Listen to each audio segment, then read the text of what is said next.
Shalom, selamat pagi Bapak Ibu yang terkasih dalam nama Yesus Kristus. Hari ini Minggu Paskah 5, 2 Mei tahun 2021, kita akan dilayani oleh Bapak Pendeta Theodorus Willem Noya dengan tema Bertumbuh dalam Kristus, berbuah dalam karya. Bapak Ibu yang terkasih, sebelum kita memulai ibadah kita, mari kita mengambil saat hening sejenak.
Kebaktian Minggu Paskah kelima ini berlangsung di dalam nama Bapa, Anak, dan Roh Kudus.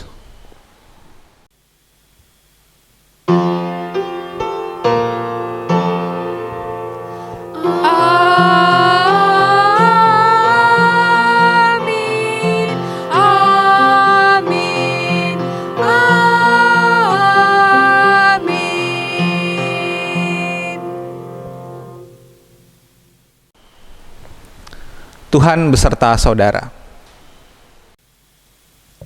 Dan beserta saudara juga.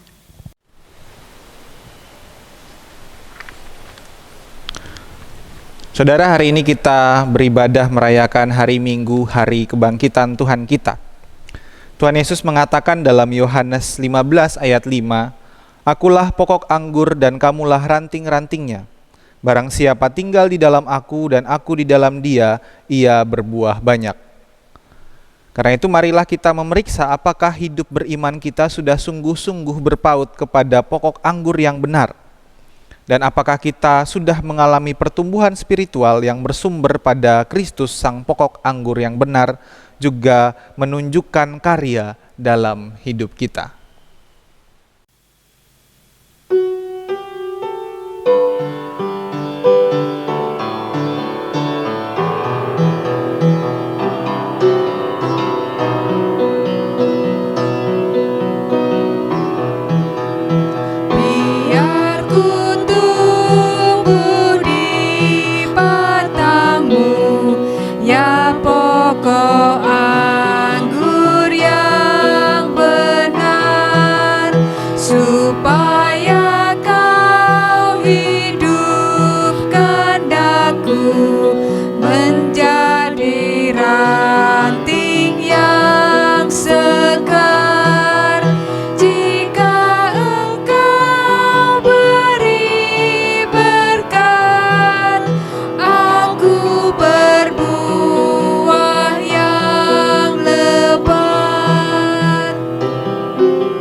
limpahlah hidup bagiku.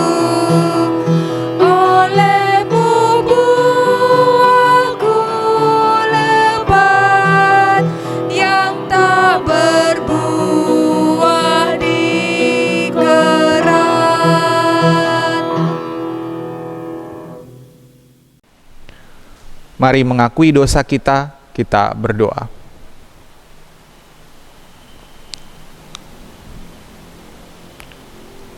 Ya Tuhan, Sang Pokok Anggur yang benar, kami datang dan mengakui bahwa kadangkala kami kalah terhadap dosa. Kami masih jatuh dalam kesombongan, iri hati, kebencian, kenajisan dalam hati dan perbuatan-perbuatan kami. Kami kurang melekatkan diri kepadamu. Seringkali kami tidak tinggal di dalam-Mu, sehingga kami mudah jatuh dan goyah. Tolonglah kami, Tuhan. Ampunilah kami dan ajarlah kami untuk tetap tinggal di dalam Engkau, sehingga kami dapat berbuah lebat. Demi Kristus yang bangkit. Amin.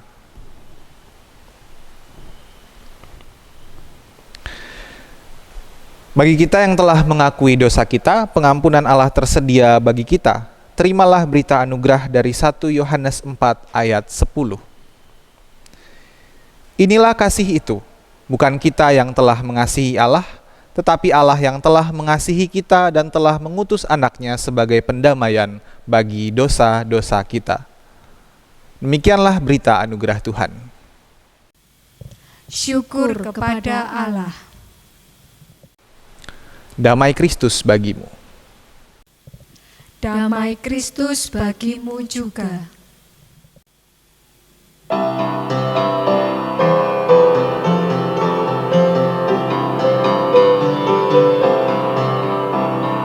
Kasih paling agung dari Tuhanku, kini ku sadari di dalam hatiku. Yesus Maha Kasih dan Maha Kudus, korbankan dirinya agar ku ditebus. Dia menaklukkan maut dan dosaku. Dia memberikan segalanya untukku.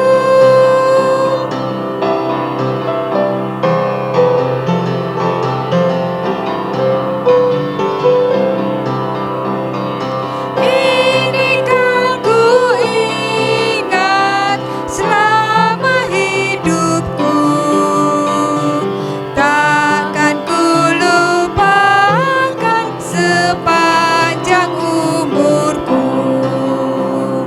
Kan ku beritakan sekelilingku dan ke ujung dunia sejauh kuatku.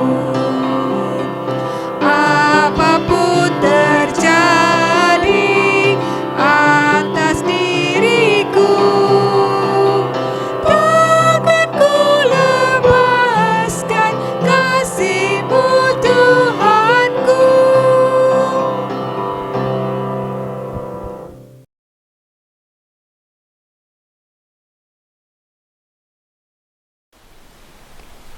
Mari berdoa.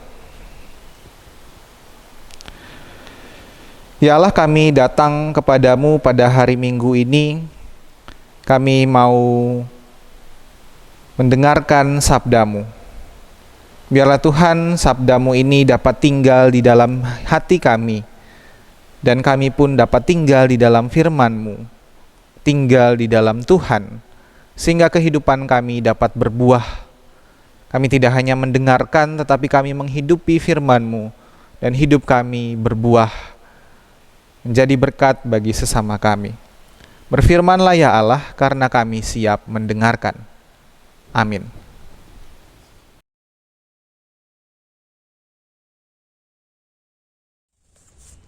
Bacaan pertama diambil dari Kisah Para Rasul 8 ayat 26.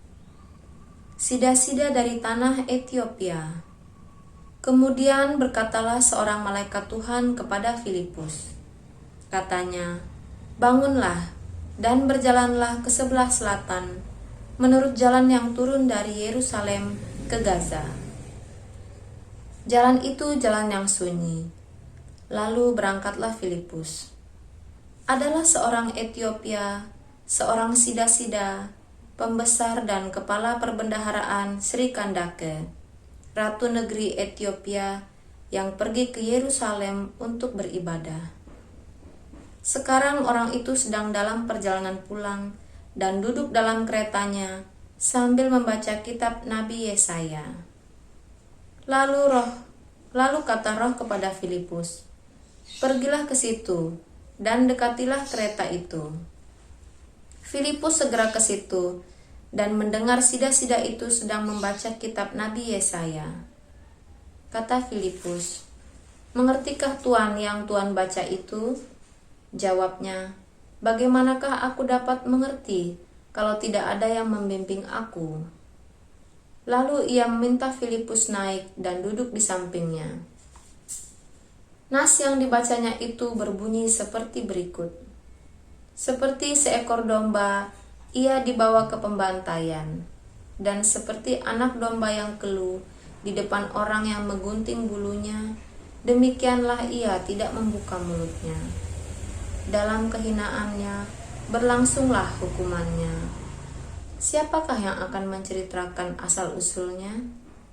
Sebab nyawanya diambil dari bumi. Maka kata sida-sida itu kepada Filipus, "Aku bertanya kepadamu, tentang siapakah Nabi berkata demikian? Tentang dirinya sendiri atau tentang orang lain?" Maka mulailah Filipus berbicara dan bertolak dari nas itu. Ia memberitakan Injil Yesus kepadanya. Mereka melanjutkan perjalanan mereka dan tiba di suatu tempat yang ada air. Lalu kata sida-sida itu, "Lihat, di situ ada air. Apakah halangannya jika aku dibaptis?" Saud Filipus, "Jika Tuhan percaya dengan segenap hati, boleh." Jawabnya, "Aku percaya bahwa Yesus Kristus adalah Anak Allah." Lalu orang Etiopia itu menyuruh menghentikan kereta itu, dan keduanya turun ke dalam air, baik Filipus maupun sida-sida itu, dan Filipus membaptis dia. Dan setelah mereka keluar dari air, Roh Tuhan tiba-tiba melarikan Filipus dan sida-sida itu tidak melihatnya lagi. Ia meneruskan perjalanannya dengan sukacita. Tetapi ternyata Filipus ada di Asdod. Ia berjalan melalui daerah itu dan memberitakan Injil di semua kota sampai ia tiba di Kaisarea. Demikianlah sabda Tuhan. Syukur kepada Allah. Marilah kita menanggapi bacaan tadi dengan Mazmur 22 ayat 26 sampai 32. Nazarku kan kubayar semua di depan orang yang takut akan Tuhan. Ku memuji Tuhan dengan senang, kan kupuji dalam jemaah yang besar. Ujung-ujung bumi mengingatnya dan berbalik kepadanya.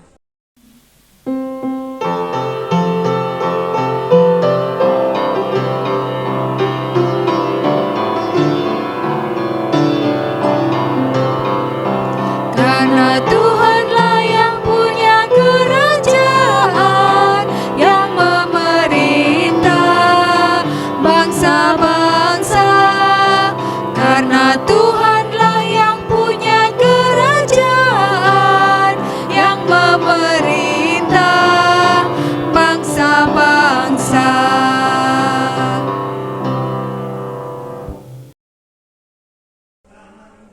Kan bersujud sembah padanya semua orang yang sombong di bumi.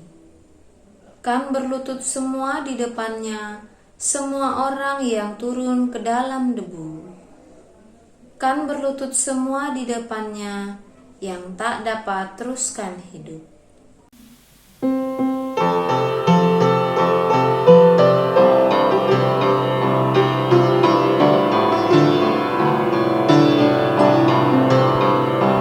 Karena Tuhanlah yang punya kerajaan,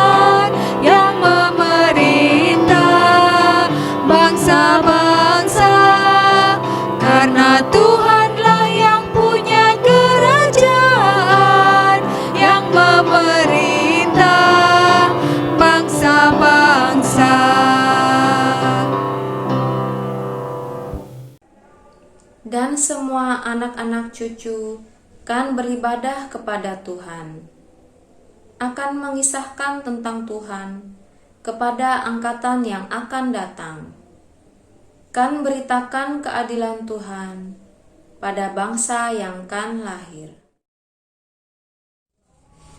Bacaan kedua, bacaan diambil dari kitab 1 Yohanes 4 ayat 7. Allah adalah kasih. Saudara-saudaraku yang kekasih, marilah kita saling mengasihi, sebab kasih itu berasal dari Allah. Dan setiap orang yang mengasihi lahir dari Allah dan mengenal Allah. Barang siapa tidak mengasihi, ia tidak mengenal Allah, sebab Allah adalah kasih. Dalam hal inilah kasih Allah dinyatakan di tengah-tengah kita, yaitu bahwa Allah telah mengutus anaknya yang tunggal ke dalam dunia, supaya kita hidup olehnya. Inilah kasih itu. Bukan kita yang telah mengasihi Allah, tetapi Allah yang telah mengasihi kita, dan yang telah mengutus anaknya sebagai pendamaian bagi dosa-dosa kita. Saudara-saudaraku yang kekasih, jikalau Allah sedemikian mengasihi kita, maka haruslah kita juga saling mengasihi. Tidak ada seorang pun yang pernah melihat Allah jika kita saling mengasihi. Allah tetap di dalam kita dan kasih-Nya sempurna di dalam kita. Demikianlah kita ketahui bahwa kita tetap berada di dalam Allah dan Dia di dalam kita. Ia telah mengkaruniakan kita mendapat bagian dalam Roh-Nya. Dan kami telah melihat dan bersaksi bahwa Bapa telah mengutus anaknya menjadi juru selamat dunia.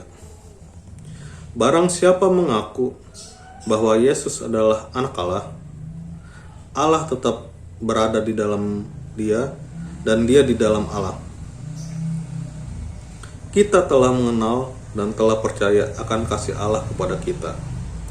Allah adalah kasih, dan barang siapa tetap berada di dalam kasih, ia tetap berada di dalam Allah, dan Allah di dalam Dia.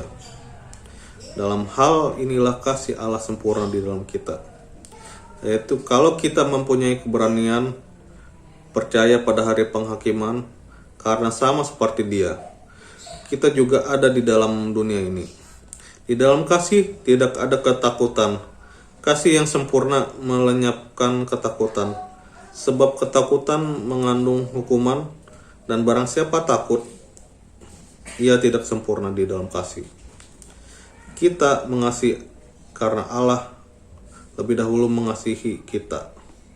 Jikalau seorang berkata, "Aku mengasihi Allah," dan ia membenci saudaranya, maka ia adalah pendusta.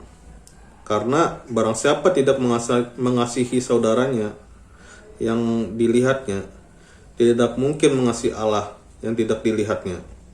Dan perintah ini kita terima dari Dia. Barang siapa mengasihi Allah, ia harus juga mengasihi saudaranya. Demikianlah sabda Tuhan. Syukur kepada Allah. Injil Yesus Kristus menurut Yohanes pasal 15.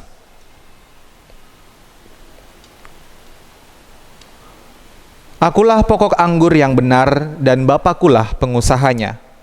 Setiap ranting padaku yang tidak berbuah dipotongnya, dan setiap ranting yang berbuah dibersihkannya, supaya ia lebih banyak berbuah. Kamu memang sudah bersih karena firman yang telah kukatakan kepadamu. Tinggallah di dalam aku dan aku di dalam kamu. Sama seperti ranting tidak dapat berbuah dari dirinya sendiri kalau ia tidak tinggal pada pokok anggur, demikian juga kamu tidak berbuah jikalau kamu tidak tinggal di dalam aku. Akulah pokok anggur dan kamulah ranting-rantingnya. Barang siapa tinggal di dalam aku dan aku di dalam dia, ia berbuah banyak, sebab di luar aku kamu tidak dapat berbuat apa-apa. Barang siapa tidak tinggal di dalam aku, ia dibuang keluar seperti ranting dan menjadi kering, kemudian dikumpulkan orang dan dicampakkan ke dalam api lalu dibakar. Jikalau kamu tinggal di dalam aku dan firman-Ku tinggal di dalam kamu, mintalah apa saja yang kamu kehendaki dan kamu akan menerimanya. Dalam hal inilah Bapa-Ku dipermuliakan, yaitu jika kamu berbuah banyak, dan dengan demikian kamu adalah murid-murid-Ku.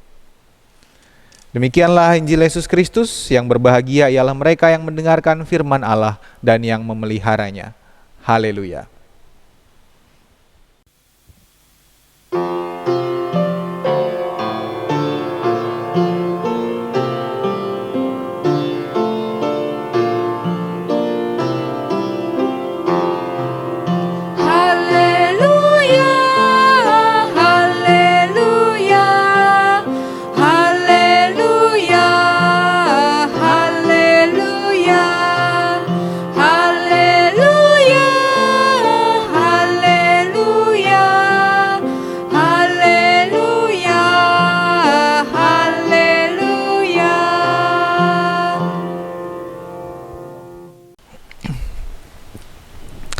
Selamat hari Minggu Bapak Ibu Saudara sekalian.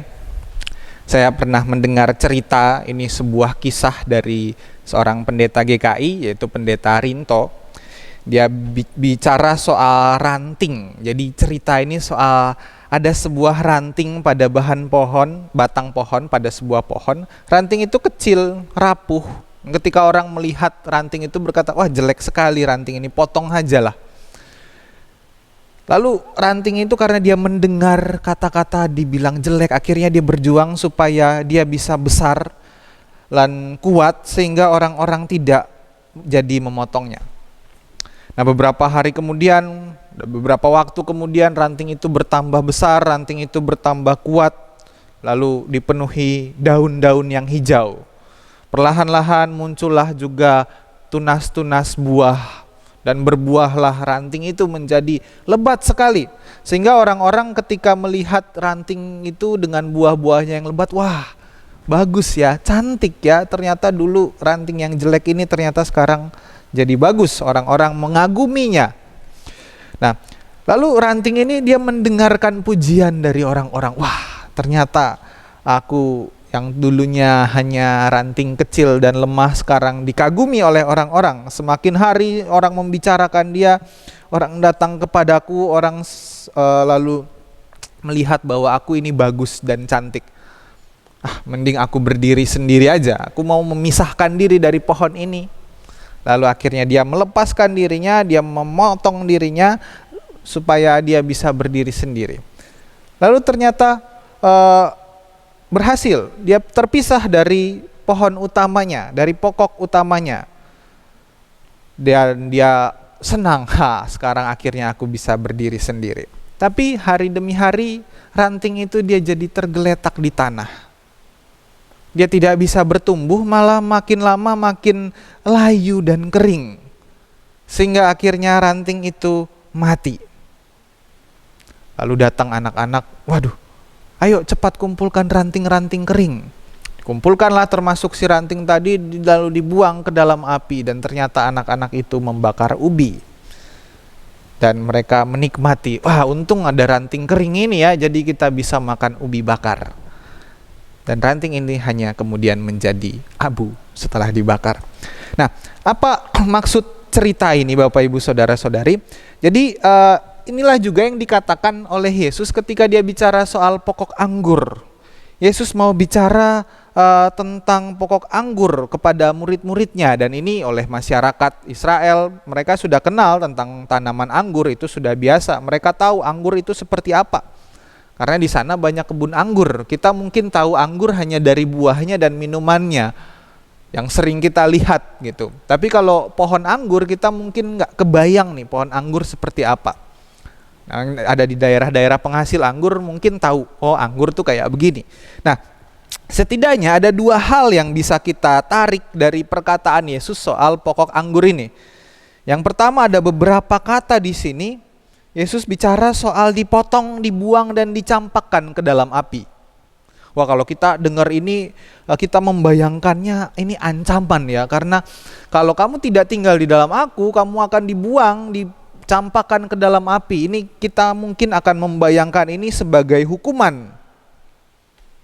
Kita akan dibuang ke dalam api. Kita kalau tidak percaya kepada Yesus, kita akan dicampakkan ke dalam neraka yang menyala-nyala. Mungkin kita membayangkannya seperti itu. Tetapi ternyata yang Yesus mau katakan di sini adalah lebih pada soal keadaan hidup yang tidak terkoneksi dengan Allah. Keadaan hidup yang tidak tinggal di dalam Allah.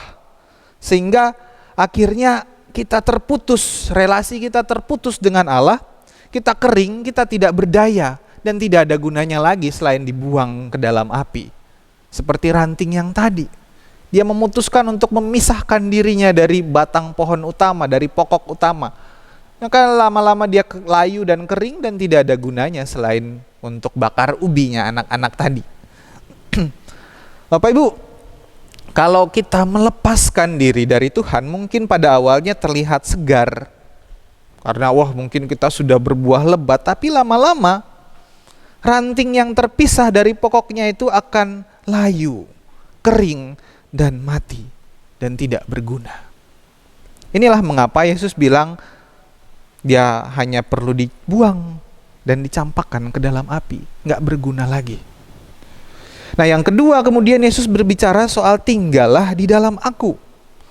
Seperti ranting yang tidak akan hidup jika terpisah dari pokoknya, dari pohon utamanya, maka kita pun tidak akan hidup jika kita tidak tinggal di dalam Kristus. Yesus saat berbicara kepada murid-muridnya, Yesus tahu kalau tidak lama lagi dia akan meninggalkan mereka. Baik itu ketika Yesus mati maupun saat kenaikannya setelah kebangkitan. Bapak Ibu Saudara-saudari, sebentar lagi kita akan merayakan kenaikan Yesus Kristus ke surga. Jadi pesan ini juga merupakan pesan sebelum Yesus meninggalkan murid-muridnya. Sehingga Yesus ingin murid-muridnya tetap tinggal di dalam dia, tetap berelasi dengan dia, tetap terhubung dan terkoneksi dengan Kristus, punya persekutuan dengan Kristus, dan mereka juga hidup dalam persekutuan dengan sesama mereka. Dengan demikian hidup mereka menjadi berbuah. Jika mereka tetap tinggal di dalam Kristus, walaupun Yesus tidak lagi bersama-sama dengan mereka secara ragawi, tetapi karena mereka punya hubungan, mereka punya koneksi, mereka tetap kuat. Kan begitulah sekarang pada masa pandemi ini Bapak Ibu Saudara. Kita mungkin gak berjumpa secara ragawi, tetapi kita punya persekutuan yang tetap hidup. Kita punya ikatan. Kita mungkin nggak datang lagi bergereja ke GKI Rungkut Asri ini, tetapi kita terikat sebagai bagian dari gereja ini. Maka kita bisa tetap bertumbuh sebagai sebuah persekutuan. Nah, dalam bacaan yang kedua, tadi ini diperjelas, hidup tinggal dalam Allah itu berbuah kasih. Orang yang tinggal di dalam Kristus hidupnya pasti berbuah. Orang yang tinggal di dalam Allah hidupnya berbuah. Buahnya adalah kasih. Orang yang tidak mengenal kasih berarti dia tidak mengenal Allah, kan dibilang di situ. Orang yang tidak berbuah berarti dia tidak tinggal di dalam Allah. Jadi siapa yang tinggal di dalam Allah, dia akan berbuah kasih, sama seperti Allah adalah kasih. Karena Allah adalah kasih, maka ketika kita tinggal di dalam Dia, kita menjadi rantingnya, kita juga berbuah kasih. Kan selalu seperti itu. Buah itu mengikuti pohonnya. Nggak ada yang namanya pohon anggur berbuah stroberi atau pohon mangga berbuah jambu. Tidak ada. Kalau Allah adalah kasih dan kita adalah ranting-rantingnya yang tinggal di dalam Dia, nggak mungkin kita tidak berbuah kasih. Nggak mungkin kita berbuah kebencian, kecurangan. Nggak mungkin kita berbuah kejahatan dan kebobrokan, karena kita tinggal di dalam kasih. Intinya kita akan berbuah jika kita tetap tinggal di dalam Dia, yang adalah sumber. Karena Allah adalah sumber, kalau kita terkoneksi, kita tetap berelasi, kita tetap menjadi bagian dari Allah, kita bagian dari persekutuan yang tinggal di dalam Dia, maka kita pasti akan berbuah. Nggak usah jauh-jauh Bapak Ibu Saudara. Pada masa pandemi awal-awal, ketika pandemi ini menghantam perekonomian, banyak yang tutup, banyak usaha-usaha yang akhirnya harus tutup sementara, menahan uangnya mereka supaya nggak keluar dulu, supaya bisa menghidupi di dalam. Apa yang dilakukan gereja? Gereja tidak seperti lembaga-lembaga lainnya yang menahan, udah kita nggak, jangan dulu, ini persembahan berkurang nih, kita keep aja dulu nih buat dalam. Enggak, gereja-gereja justru malah mau untuk mengeluarkan, berbagi dengan sesamanya. Gereja-gereja membantu masyarakat yang terdampak, anggotanya yang terdampak oleh pandemi ini. Gereja justru bertindak untuk ketahanan pangan masa pandemi ini. Gereja tetap berbuah. Walaupun keadaan kondisi dunia ini sangat membuat kita prihatin, persembahan menurun, toko-toko mereka menahan uangnya nggak keluar dan lain-lain, perusahaan-perusahaan mereka menahan supaya ada profit sekalipun kecil. Gereja tidak. Gereja tetap menunjukkan buahnya, menghasilkan buah, menjadi berkat bagi orang lain. Sekalipun gereja juga berjuang, gereja juga bergumul pada masa pandemi ini, tetapi gereja tetap berbuah. Karena apa? Karena kita tinggal di dalam Kristus, karena kita tinggal di dalam Allah. Dan gereja juga seharusnya dapat membantu kita untuk hidup berbuah secara pribadi. Kalau kita tinggal di dalam persekutuan gereja ini, walaupun tidak secara ragawi kita beribadah di gereja, tetapi kita terkoneksi pada Sang Sumber hidup, maka hidup kita juga berbuah. Tanpa hidup di dalam Allah, kita ibarat ranting kering yang tidak berguna. Tapi ingat juga, ketika kita tinggal di dalam Allah lalu kita bisa menghasilkan buah, lalu jangan merasa bahwa wah ini karya saya, ini karena saya bisa, ini karena saya mampu. Jangan merasa ketika masa pandemi lalu gereja bisa berbuah dan menghasilkan yang baik bagi orang lain. Gereja bisa membantu orang dalam menjalani masa pandemi ini, orang-orang yang terdampak diberi bantuan dan lain-lain. Lalu gereja merasa bahwa loh ini loh kehebatan kita, ini karena kita bisa, ini karena kita mampu. Kita lama-lama kalau seperti itu, kita menjadi seperti ranting tadi yang berusaha lepas dari batangnya, lepas dari pokoknya, dari pohonnya. Maka kita nggak bisa lagi akan berbuah. Karena lama-lama mungkin kelihatannya wah hebat. Tapi karena kita sombong, kita merasa bahwa diri kita mampu di luar Tuhan, maka akhirnya kita juga lama-lama layu dan kering, lalu mati. Dan gak ada gunanya lagi selain dibuang dan dilempar ke dalam api. Bapak, Ibu, Saudara-saudari, kita tinggal di dalam Kristus, maka kita akan terus bertumbuh.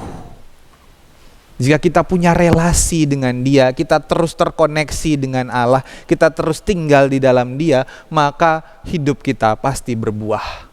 Dan buah kita tidak jauh-jauh dari Allah sendiri. Karena Allah adalah kasih, maka hidup kita berbuah kasih.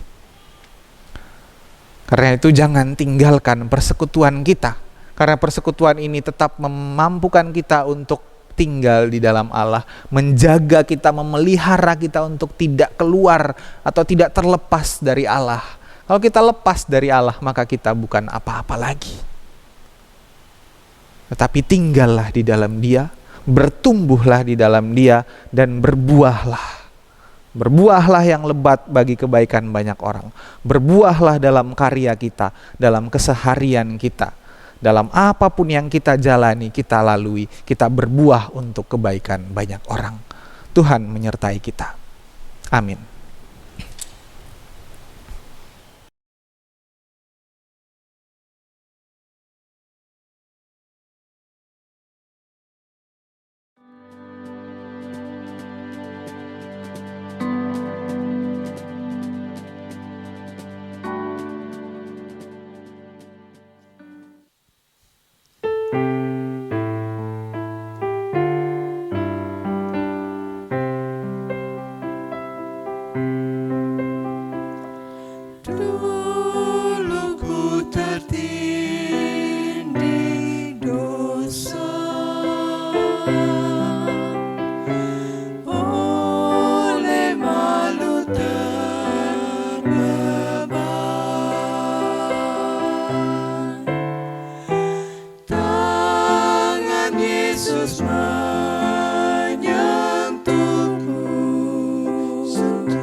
meluap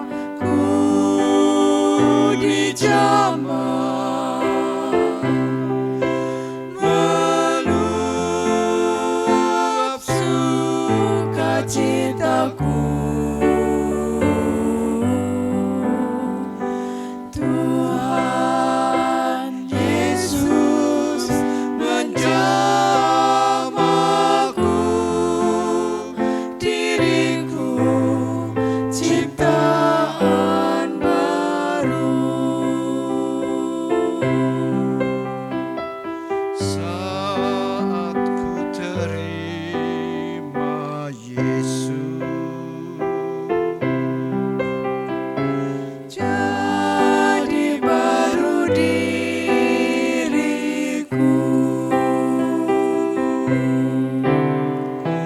Tak ku berhenti memuji, memuji Dia selamanya.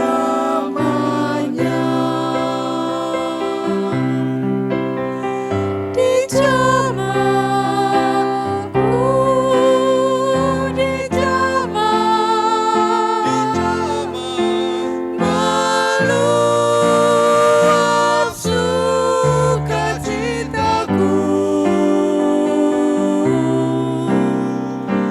Tuhan Yesus menjamahku, diriku ciptaan baru.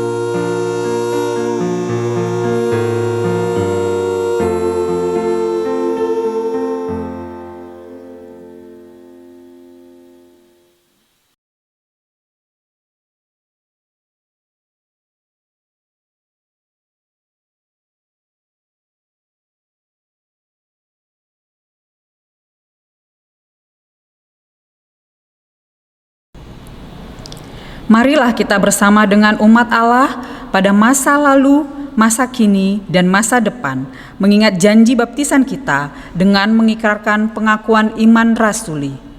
Aku percaya kepada Allah Bapa yang Maha Kuasa, Khalik langit dan bumi, dan kepada Yesus Kristus, anaknya yang tunggal Tuhan kita, yang dikandung daripada Roh Kudus, lahir dari anak darah Maria, yang menderita sengsara di bawah pemerintahan Pontius Pilatus, disalibkan, mati dan dikuburkan, turun ke dalam kerajaan maut. Pada hari yang ketiga, bangkit pula dari antara orang mati, naik ke surga, duduk di sebelah kanan Allah, Bapa yang Maha Kuasa. Dan dari sana Ia akan datang untuk menghakimi orang yang hidup dan yang mati. Aku percaya kepada Roh Kudus, gereja yang kudus dan am, persekutuan orang kudus, pengampunan dosa, kebangkitan orang mati, dan hidup yang kekal. Amin.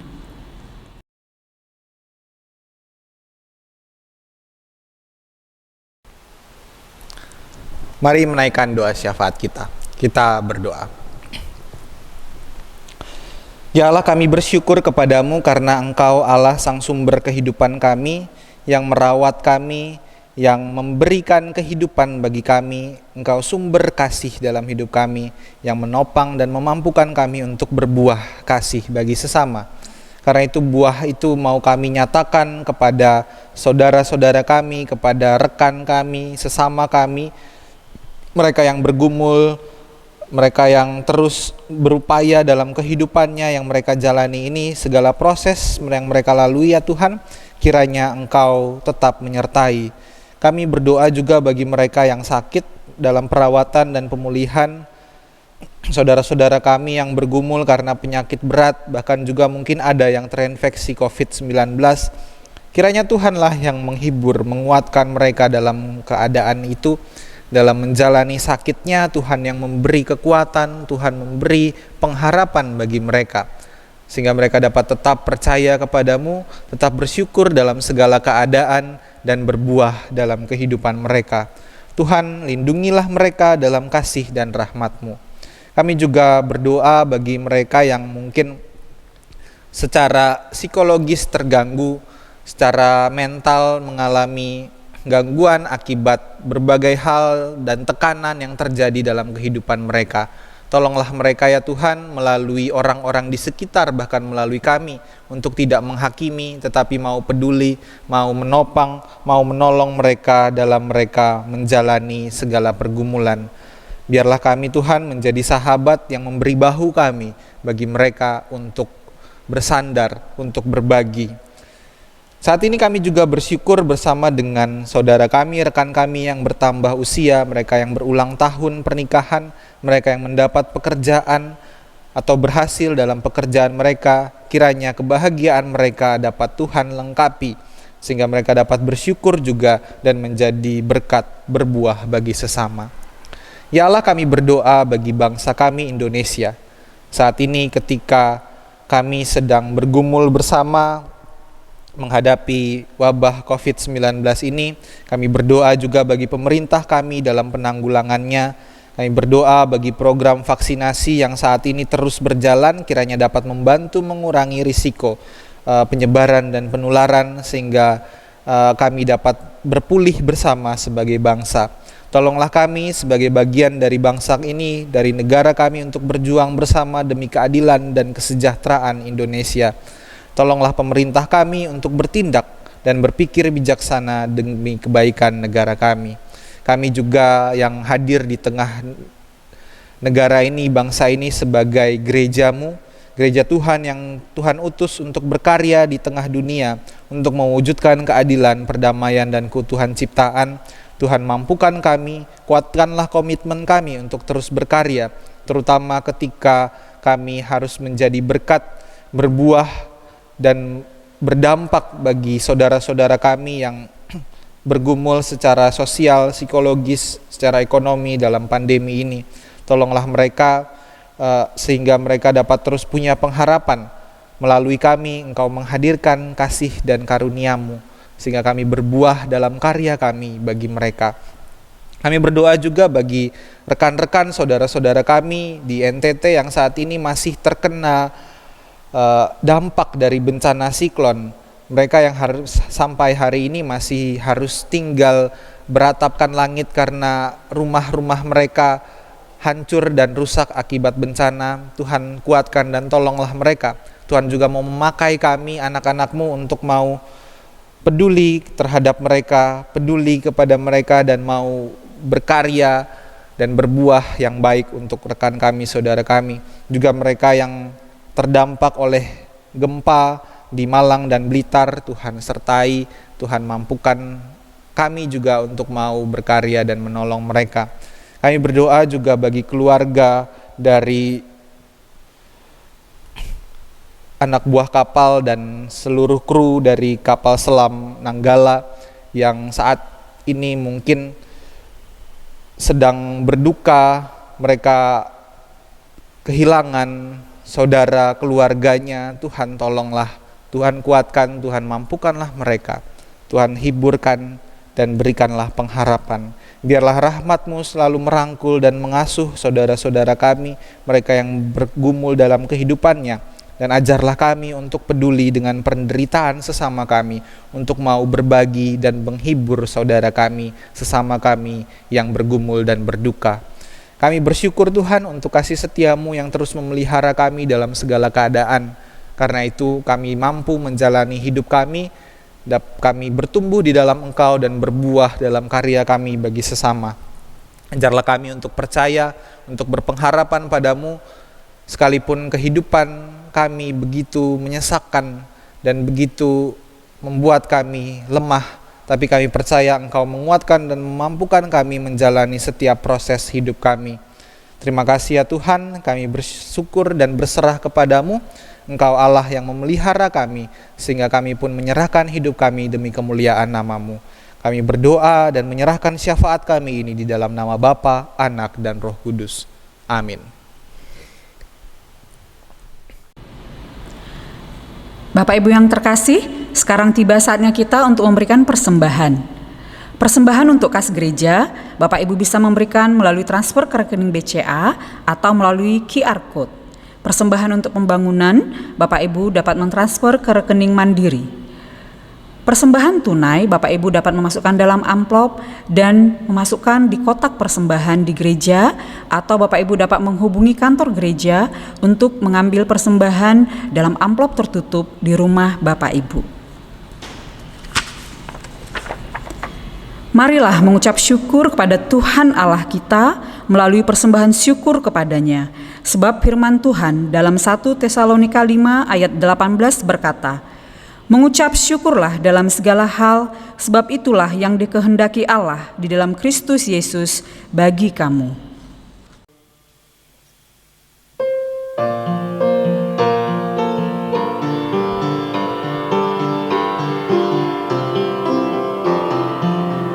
Sekarang bersyukur, hai hati mulut tangan, sempurna dan besar segala karya Tuhan, diberinya kita pun anugerah dan berkat yang tak terbilang, terus semula dan tetap.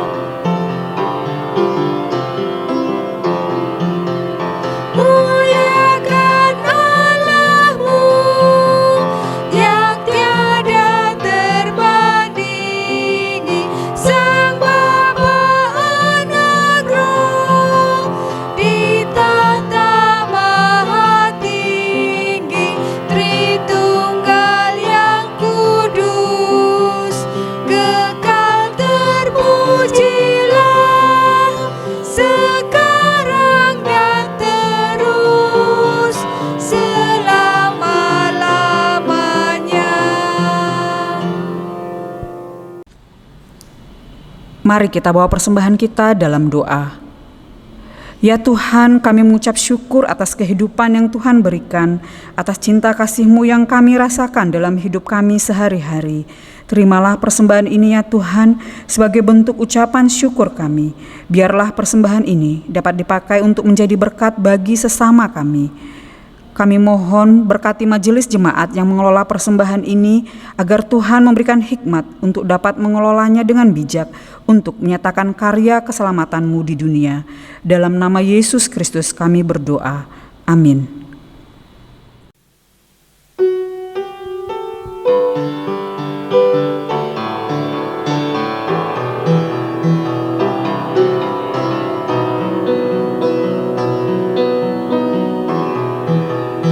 Denganmu saja ku bersatu, tak tercerai sesaat pun. Kasih-Mu pandu di jalanku, ku hidup oleh hidup-Mu. Dengan salib-Mu ku menang, jikalau Kau beri terang.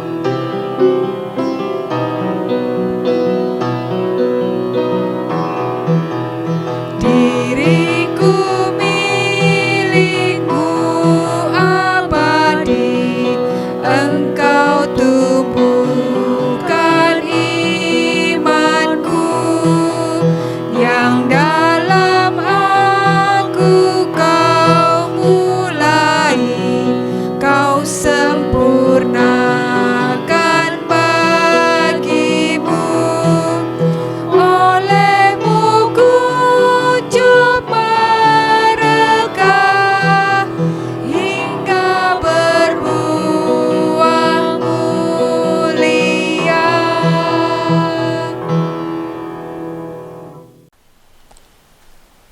Saudara, arahkanlah hatimu kepada dunia. Kami siap diutus ke dalam dunia. Jadilah sahabat sesama.